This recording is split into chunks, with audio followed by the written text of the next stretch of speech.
Psalm 91 14th verse నుండి 16th verse చదువుతాను. Because he loves me, says the Lord, I will rescue him. I will protect him, for he acknowledges my name. He will call upon me, and I will answer him. I will be with him in trouble. I will deliver him and honor him. With long life will I satisfy him and show him my salvation. ఇలాంటి versus చదివేప్పుడు చాలా Dzire వస్తుంది మనకి, ఎందుకంటే చాలా పర్సనల్గా individual blessings లాగా మనకి స్పష్టంగా కనపడుతున్నప్పుడు why should I not be bless this way అనే ఆ రకమైన ఆలోచన, how blessed I would be if all these apply to me, ఇవన్నీ నాకు సంబంధించినవైతే ఎంత బాగుండు అనే ఆలోచన. 91వ కీర్తన చాలా ప్రత్యేకమైన కీర్తన. ఇంత గొప్ప పద్ధతిలో ఎలా అప్పట్లోనే రాయబడి ఉండటం ఆశ్చర్యం మనకి. అంటే నా ఫేవరెట్ కీర్తనలుగా 1వ కీర్తన 23, ఆ తర్వాత 91, 103 చాలా బాగుంటాయి. ఇవి ఉండి నేను అంటే అన్నీ కంటతా, నాకు చాలా చక్కగా పడుకున్నప్పుడు అలా చెప్పుకుంటూ ఉంటాను ఇవన్నీ. అవి దేవుడు మనకిచ్చే అవకాశం. ఆ రకంగా చిన్నప్పటి నుంచి వాటి మీద దృష్టి, తర్వాత మనసు పెట్టి కంటత పెట్టుకోవడం, అవసరతను అనుసరించి. ఒకసారి మా అబ్బాయికి మా చిన్నప్పుడు హై ఫీవర్ రావడం, కన్వల్షన్స్ లాగా వచ్చేవి. అది చాలా కంగారుగా ఉండేది. తను ఇంట్లో లేదు, నేను ఒక్కడనే. ఇలాగే అసలే అదొక రకమైన యాంగ్జైటీ. అప్పుడు ఇంకేం చేసేది లేక ఈ 91వ కీర్తన కంటత పెట్టుకున్నాను. అలా కంటత పెడుతూ ఉన్నాను. కన్వల్షన్స్ రాలేదు. ఒంటి మీద చేయి పెడితే మామూలు చల్లగా ఉంది. అప్పుడు రెస్ట్ఫుల్గా పడుకున్నాను. అది 91వ కీర్తన విషయంలో నా ఎక్స్పీరియన్స్. సరే, అలాంటి కీర్తన అంటే అన్ని రకాల యాంగ్జైటీస్, థ్రెట్స్ ఉన్నప్పుడు మనం ప్రొటెక్ట్ చేయబడటం అనేది మనం ఆశిస్తాం. చుట్టూ అలాంటివే కనబడుతున్నాయి. ఏంటి, వేటకాని ఉరి అంటాడు, నాశనకరమైన తెగులు, రాత్రివేళ కలిగే భయం, పగటి వేళ ఎగురు బాణము, చీకట్లో సంచరించు తెగులు, మధ్యాహ్నం ముందు పాడు చేయు రోగం, కుడి పక్కన 1000 మంది పడిపోవటం, 10,000 మంది కూలిపోవటం, చుట్టూ అపాయం. తర్వాత ఆయన ఇలాంటి సిచ్యుయేషన్స్ అన్నింటిలో పట్టించుకుంటాడా అనే పరిస్థితి ఇలాగా ఉన్నప్పుడు ఆయన పట్టించుకుంటాడా, ఇలాంటి ఆలోచనలు రావటం సహజం. All around us we see these things happening time and again. We hear of reports, and the more we hear these reports, naturally the more anxious we are. మనకు తెలుసు అలాగా యాంగ్షియస్గా నేను ఉండకూడదు, ఆయన నాకున్నాడు, నన్ను ఆయనకి తెలియకుండా ఏమీ జరగదు. Every believer knows that he is on the throne. Without his knowledge nothing happens. Without his permission nothing takes over us. ఈ రకమైన తెలుసు, కానీ హ్యూమన్ నేచర్. అందుకే ప్రభు పదే భయపడకండి మాట. కాబట్టి nothing unnatural when you are afraid, but ఇమ్మీడియట్గా the God in whom you trust should be your refuge, should be your strength, should be your fortress. ఆ రకమైన అండర్స్టాండింగ్ కలిగి ఉండాలి. సరే, ఇప్పుడు 14th నుంచి very very wonderful promises. People love promises. People love those promises, and they hang those promises on their walls. And we see these promises on the calendars. క్యాలెండర్స్లో ఇలాంటివి మనకి కనిపిస్తూ ఉంటాయి. అది చాలా సంతోషం. అంటే each verse appears very precious to us, but ఆ ఒక్క వర్సే మనం ఆలోచిస్తే we may not be able to get the full meaning of that verse. Every verse has a context. Every verse has a context. అది మనం గమనించి చూసుకోవాలి. E versus చాలా బాగుంటాయి. హ్యాపీగా వర్సెస్ని కంటత పెట్టుకోవచ్చు, మనసులో ఉంచుకోవచ్చు, డిఫికల్టీ వచ్చినప్పుడు జ్ఞాపకం చేసుకోవచ్చు. కానీ every verse is in a context. You pick these verses or a verse which you like from a portion of the scriptures, and that portion has a context. If you ignore that context and take a verse by itself for yourself, you may miss its meaning or full meaning. కాబట్టి కొంచెంగా ఆలోచించాలి ఇలాంటి విషయాలు. దానికి solution ఏంటంటే స్క్రిప్చర్ని ఈ చివరి నుంచి ఆ చివరి వరకు ఒక రకమైన అండర్స్టాండింగ్తో రిలేట్ చేసుకుంటూ, కాన్సెప్ట్స్గా చూస్తూ, వీలైనప్పుడల్లా వాటిని చదువుకుంటూ, అందుకే సమృద్ధిగా వసింపనీయుడి అంటాడు. అలాగ సమృద్ధిగా నివసించినప్పుడు in situations like this every verse comes to its meaning when the Holy Spirit acts upon you. ఆయన హీ ఫైర్స్ యువర్ అండర్స్టాండింగ్ నీడ్ని బట్టి. అది డిఫికల్టీ కావచ్చు, హ్యాపీనెస్ కావచ్చు, లేకపోతే అన్నోయింగ్ సిచ్యుయేషన్ కావచ్చు, క్రాస్ రోడ్స్ కావచ్చు, ఏమైనా ఆయన బయటికి తెచ్చే వాక్యం అది ఆయన పనిగా మనం చూడగలం. ఊరికే క్యాలెండర్ వైపు చూసి పట్టుబట్టి ప్రార్థన చేసేది గట్టిగా అలాగా ఆ రకమైన పద్ధతి కంటే ఈ రకంగా మీరు ఆలోచించండి. సరే, ఈ 14th verse నుంచి వండర్ఫుల్ ప్రామిసెస్ కంటది పెట్టేసుకోవచ్చు, చాలా గొప్పగా ఉంటాయి. బట్ ఏంటి ఇక్కడ అంటే కండిషనల్గా కనబడుతున్నాయి. So promises when those are conditional, your first job is to deal with those conditions. Your first job is to set yourself right with what God wants you to do. అవి ఆలోచించాలి. కాబట్టి ఒకటి ఇలాగ ఆలోచిద్దాం మనం. ఫెయిత్లోకి వచ్చేప్పుడు unconditional gospel అలా తీసుకోండి. ఉచితం అంటే ఇంకంతే. ఎందుకు సువార్త ఉచితం?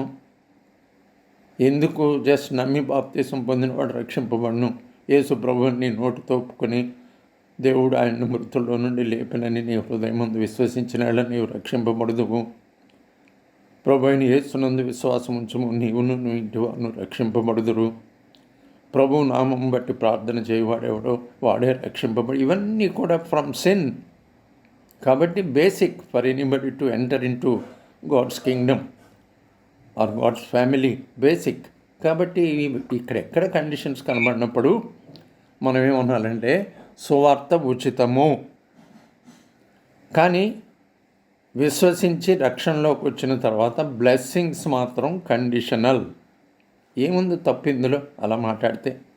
Conditional blessings. Because he loves me says the lord, I will rescue him. అతడు నన్ను ప్రేమించుచున్నాడు గనుక నేను అతని తప్పించెదను. ఏముంది ఇందులో? కండిషన్ ఉంది. అంటే డు ఐ లవ్ హిమ్? ఆలోచించొద్దు. ఎక్కడి నుండి తెద్దాం love? Okay, I need to first receive his love. John చెప్తాడు కదా, మనము ఆయన్ని ప్రేమించమని కాదు, కానీ మొదట ఆయనే మనల్ని ప్రేమించి మన పాపం నిమిత్తము ప్రాయశ్చిత్తమై ఉండుటకు తన కుమారుని పంపెను. ఇందులో ప్రేమ ఉన్నది. ఆయనే మొదట మనల్ని ప్రేమించను కనుక మనం ఆయన్ను ప్రేమించుతున్నాము. Very clear. So don't try to bring out the love which you think you have. No, please. First receive his love. అమ్మాయి ఆ పాపాత్మురాలైన స్త్రీ చేసింది అదే. ఆయన నుంచి పొందింది ఆయన్ని ప్రేమించాలనే కోరిక కనపరిచింది. కాబట్టి ఎవరికి కొంచెముగా అనుగ్రహించబడును, వాడు కొంచెంగా ప్రేమించును అన్నాడు. కాబట్టి first let us learn to receive. అతడు నన్ను ప్రేమించున్నాడు కనుక నేను అతన్ని తప్పించేదను. అతడు నా నామమును ఎరిగినవాడు కనుక నేను అతని ఘనపరచెదను. నా నామమును ఎరిగినవాడు. For he acknowledges my name. ఏంటి ఆయన నామం? యెహోవా ఉండును అనువాడు. ఉండును అనువాడు ఆయన పేరు. మరి ప్రభు దగ్గరికి వచ్చేసరికి యెహోవా షువా, ఉండును అనువాడు రక్షకుడు. యెహోవా షువా, యెహోషువా, యేషువా. గ్రీక్కి వచ్చేసరికి యేసు. ఆయన్ని నామాన్ని ఎరిగి ఉండాలి. అలాగే యెహోవా రూహా, స్పిరిట్ గురించి. కాబట్టి ఇది ఆయన నామాన్ని ఎరిగి ఉంటాం అంటే ఆయనకి సంబంధించిన వాళ్ళగా ఉంటాం, ఆయన పేరు చెప్పుకునే ప్రివిలేజ్ కలిగి ఉంటాం. అలాంటి నామాన్ని ఎరిగిన వాడైతే అతన్ని నేను ఘనపరచెదను అన్నాడు. అతడు నాకు మొర్ర పెట్టగా నేను అతనికి ఉత్తరం ఇచ్చేదను. He will call upon me and I will answer him. అంటే how many times you don't know, you most of you are young, you need God to speak to you time and again. Situations like this, unimagined situations, unforeseen situations arise. In such situations, in your family life or in your individual life or in a job, wherever you are, you need God to talk to you. Then the condition, you know His name. Knowing ante, it's not knowing about Him, it's knowing Him. It's a relationship. అలా గుర్తుపెట్టుకోండి. తర్వాత శ్రమలోనే అతనికి తోడై ఉండేదను. ఇది వచ్చినప్పుడల్లా నాకు ఆశ్చర్యం అవుతూ ఉంటుంది. Why do people ignore this? శ్రమలో నేను అతనికి తోడే, I will be with him in trouble. God doesn't say because you had believed in me you would never experience trouble. Did God say? ఇన్ని చోట్ల ఇలాంటి సిచ్యుయేషన్ ఉన్నట్టు మనకు కనిపిస్తూ ఉంటుంది. అరే believers in a believer's life, in Paul's life, in Timothy's life, in Elisha's life, in everybody's life situations like this arise. అలాంటప్పుడు ఏమంటున్నాడు అంటే I will be with him in trouble. శ్రమలో నేను అతనికి తోడై ఉండేదని. ఇది ఎలా ఉంది అంటే, ఈ కాడి అంటాం కదా, ఈ కాడికి ఇటువైపు అటువైపు తోడు అన్నప్పుడు, so I bear your yoke, the Lord is saying. Anyway you are under a yoke because you are still in this world, you are still alive and you will have to lead your life. The yoke is naturally upon you. But he says, mind you, I am on the other side of the yoke. Right, you are experiencing trouble. Now, know that I am with you. ఇక్కడ నీవు తోడై ఉన్న చాలు, నిత్యము నాకది మేలు, అది కోరుకోవాలా. దాన్ని బట్టి మనం గెట్ ఓవర్ అవ్వగలం తప్ప శ్రమలు ఉండకూడదు అంటే అలా కుదురుతుంది. అతన్ని నేను విడిపిస్తాను, అతన్ని గొప్ప చేస్తాను. I will deliver him and honour him. With long life will I satisfy him. దీర్ఘాయువు చేత అతన్ని తృప్తిపరచెదను. కొన్ని మాటలు గమ్మత్తుగా వినబడుతూ ఉంటాయి.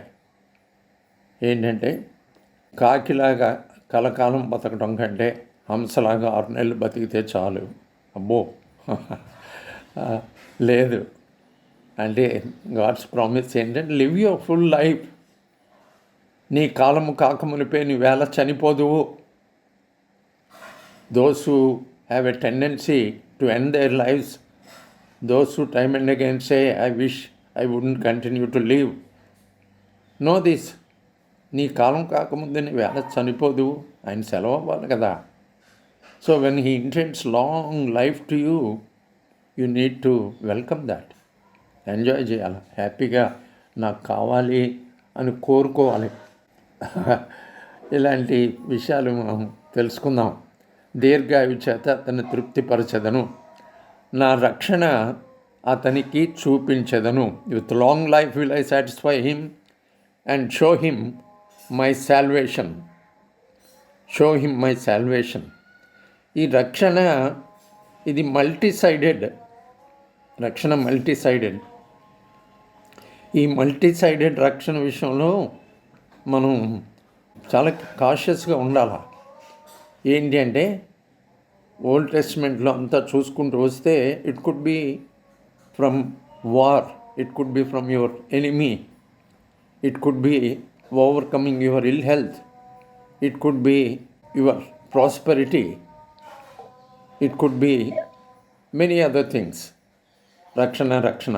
బట్ అసలు బిగినింగ్కి వచ్చేసరికే న్యూ టెస్ట్మెంట్లో ఏంటి అక్కడ మన మత్తయి సువార్త 1:23 ఎంతో వచ్చేసరికి ఏమనుంది? తన ప్రజలను వారి పాపము నుండి ఆయనే రక్షించును కనుక ఆయనకి యేసు అని పేరు పెట్టుదువు. పాపము నుండి రక్షణ. అందుకే దీన్ని నేనేమంటానంటే ఇది కీ ఫ్యాక్టర్ అంటాను. ఈ కీ ఫ్యాక్టర్ అనేది చాలా కేర్ఫుల్గా ఉండాలి ఎవరైనా కానీ. సో ఆ key factor if that is allowed, all other things naturally follow.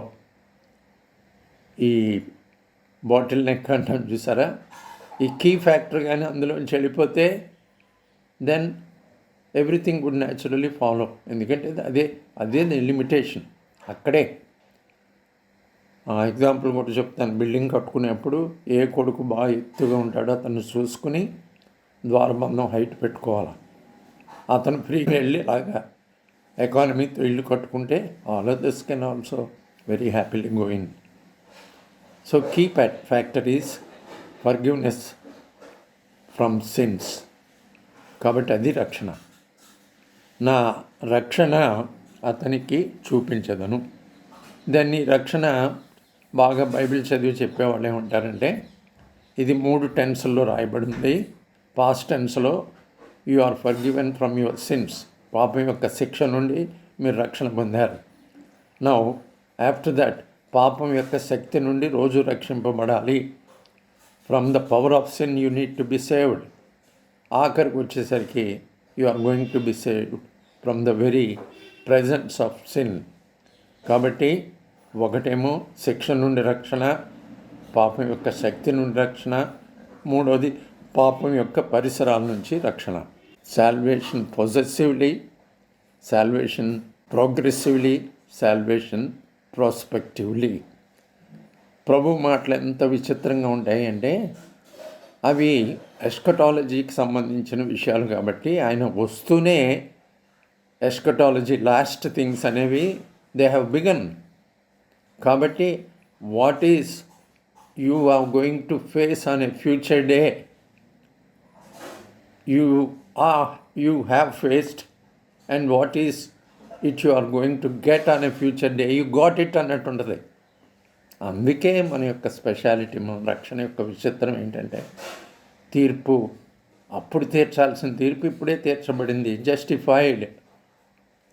So now then life మంది.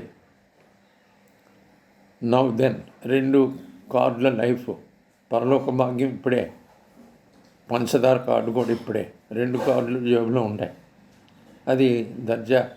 ఈ రక్షణ సంగతులు అలాంటివి. పాస్ట్ ఫ్యూచర్ టెన్స్, ప్రభు వాడే టెన్స్. ఇప్పుడే అంటే మందే ఆలస్యం అన్నమాట, రెడీగా ఉందన్నమాట. కాబట్టి మనం బ్లాక్ చేసాం తప్ప అప్పుడే ఉంది.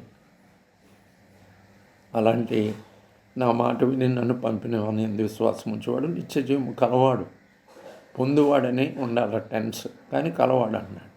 వాడు తీర్పులోనికి రాక మరణంలో నుండి జీవంలోనికి దాటి ఉన్నాడు. దాటును అనాల కరెక్ట్ టెన్స్ అయితే. దాటి ఉన్నాడు, past future. That's about us. So I'm reading these 2 verses again in Telugu. మిమ్మల్ని మీరు ప్లేస్ చేసుకోండి. బిలీవర్స్గా మీ పేరు చదువుకుంటూ ఇలా చదువుకోవచ్చు. శశి నన్ను ప్రేమించుతున్నది కనుక నేను ఆమెను తప్పించేదను. శశి నా నామం ఎరిగినది కనుక నేను ఆమెను ఘనపరిచెదను. శశి నాకు మొర్రపెట్టగా నేను ఆమెకు ఉత్తరమిచ్చేదను. శశి శ్రమలో ఉండగా ఆమెకు నేను తోడై ఉండేదను. ఆమెను విడిపించి గొప్ప చేసేదను. దీర్ఘాయు చేత ఆమెను తృప్తిపరచెదను. నా రక్షణ శశికి చూపించెదను. Thank you. Praise the lord.